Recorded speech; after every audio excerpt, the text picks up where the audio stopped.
me get this straight. A parade that can barely afford what looks like 2 balloons and only a few copyrighted characters can afford a fully functional rocket pack that even NASA couldn't perfect yet? Is there a name for what's wrong with these writers? So he's flying through the city and, okay, alright.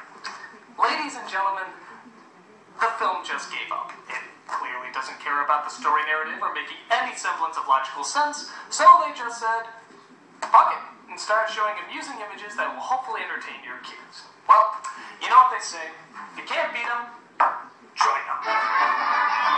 Play mate, come on and play with me. And bring your dog and drink. Climb up my apple tree. Lift down my rain barrel. Slide down my cellar door. And we be jolly good. Play mate.